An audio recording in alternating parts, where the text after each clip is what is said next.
Reciban todos un cordial saludo. Estimada docente, también un cordial saludo para usted. En la mañana, en la tarde, en la hora en la que se encuentre. Mucho gusto, mi nombre es Roberto Mercado. Soy licenciado en Filosofía de la Universidad Javeriana de Bogotá. Actualmente me desempeño como profesor del Magisterio Colombiano en una zona rural del departamento de Córdoba.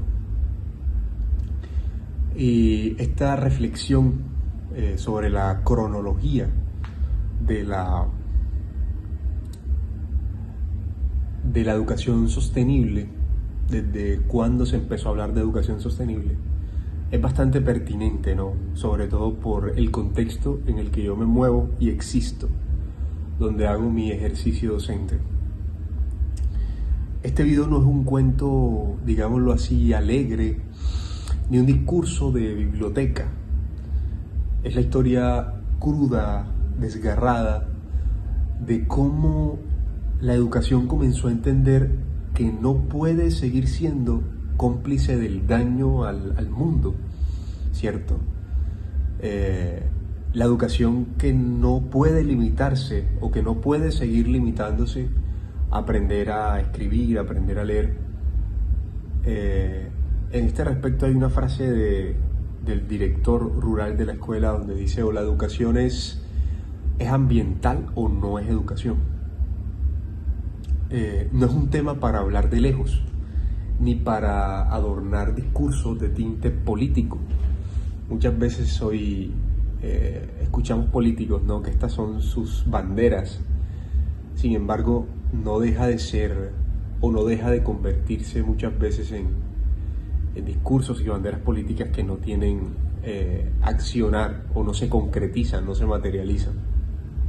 Esto es un llamado del fondo del alma humana, de esa voz que se resiste a dejar morir a lo que amamos, que es la vida misma, la tierra, la posibilidad de un mañana mejor o distinto. Cuando pienso en esta educación sostenible, no veo solo libros y aulas.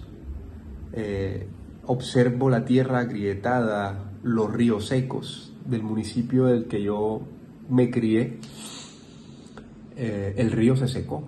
El brazo del río ya está totalmente seco y lleno de maleza y basura, ¿cierto? A esto le abonamos comunidades olvidadas. Veo un grito que nace desde lo profundo, que estamos dejando para los que vienen después. Y esa pregunta atraviesa la historia. Se cuela entre discursos y decisiones para recordarnos que educar es, antes que nada, un acto de amor y compromiso con la vida entera. Este recorrido que voy a hacer no es un simple repaso cronológico, ¿sí? No quiero que se convierta en algo netamente académico, ¿sí? Es la respiración lenta y profunda de un proceso que nos invita a cuestionar, a despertar y a renacer. Esos tres verbos quise consignarlos en este guión porque son bastante sugestivos, ¿cierto? Sugerentes a lo que trato de proyectar, ¿cierto? Cuestionar, despertar y renacer. A entender que la educación sostenible es mucho más que un concepto. Es un pacto, una responsabilidad y una resistencia. Los primeros ecos de conciencia se dan en la década de los 60 y en los 70. La historia de la educación sostenible empieza en medio de un mundo que apenas comenzaba a darse cuenta de sus heridas. En el año 72, la Conferencia de Estocolmo fue una puerta que se abrió a una realidad ineludible. El planeta no es un baúl infinito de recursos para explotar sin medida, sino un hogar frágil que ya empezaba a pedir auxilio. Por primera vez, la educación empezó a sentir esa llamada. Ya no se trataba solo de enseñar a leer y a escribir, como mencionaba anteriormente, sino de formar para respetar y cuidar. A propósito de esto, hace unos días escuchaba un discurso del gobernador de Córdoba, donde se le escuchaba la preocupación de él sobre mudar, sobre transformar la economía, de pasar de una economía extractivista a una economía que dependiera más de los recursos humanos como la razón, la manufactura, las habilidades, la cultura y el turismo, ¿cierto? Este hombre hablaba de que ya nosotros aquí en el departamento de Córdoba tenemos en Monte Líbano una mina, ¿cierto? Y que ya los recursos se están acabando y por lo tanto los contratos ya no están siendo los mismos, ¿cierto? La exploración ya es poca, ya es menos, ya es más poca. Y el departamento se financia con estos recursos. Entonces, a partir de ahí, cuando se acabe esta economía minera, ¿qué viene? Entonces, la reflexión era invitar, la reflexión era poner los ojos en el turismo, ¿cierto? En el turismo, una economía alternativa. Esto es sostenibilidad y toca, es decir, es algo que ya tenemos en nuestra realidad que estamos palpando y que las economías alternativas han surgido no porque los políticos hayan querido, ¿sí?, sino que la realidad misma nos está arrojando a las alternativas económicas diversas. Esta reflexión en Estocolmo no fue sencillo.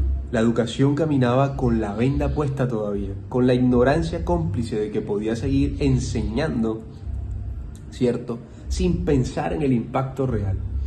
El ambiente empezó a entrar en aulas tímidamente, con susurros que poco a poco se hicieron voces que reclamaban una mirada integral. La educación sostenible se fue gestando, aunque no se llamaba así todavía. Fue una semilla, una promesa que apenas empezaba a tomar forma. El despertar global de esta expansión se dio en la década de los años 80 y 90. Con el informe de Brundtland en 1987, el mundo escuchó el término que cambiaría el rumbo de muchas discusiones: desarrollo sostenible. La educación ya no podía ser la misma, debía convertirse en una herramienta para construir futuro que no destruyera el presente. Aquí la sostenibilidad dejó de ser solo un asunto ambiental para tratar también la justicia social y la economía.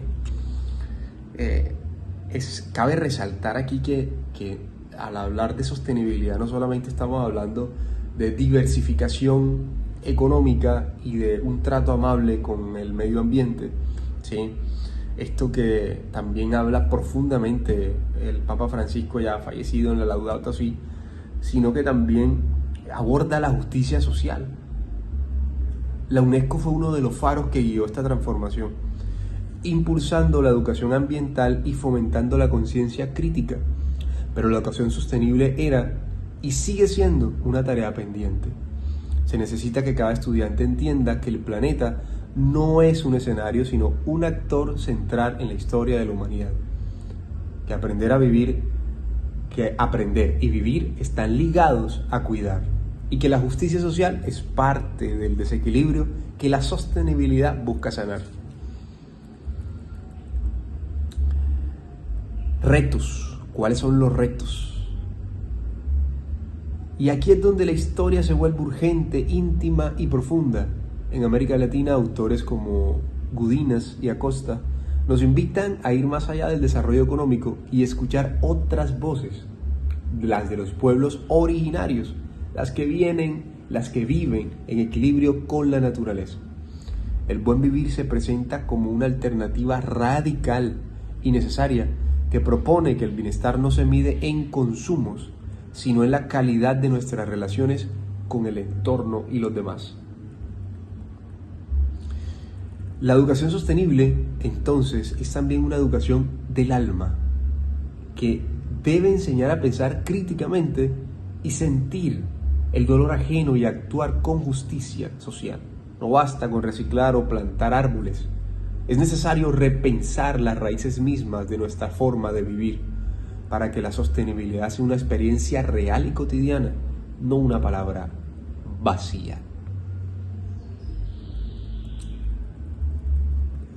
Para concluir, podemos decir que este camino no es fácil, pero es el único que vale la pena recorrer. Y si algo he aprendido al interiorizar esta historia, esta cronología, a partir de los años 70, los años 60, donde insípidamente se habla, los años 80 y 90, donde ya se establece un concepto, ¿sí? Si algo he aprendido al interiorizar esto, es que la educación sostenible es el acto más profundo de amor que podemos ofrecer para la vida y las futuras generaciones. Gracias.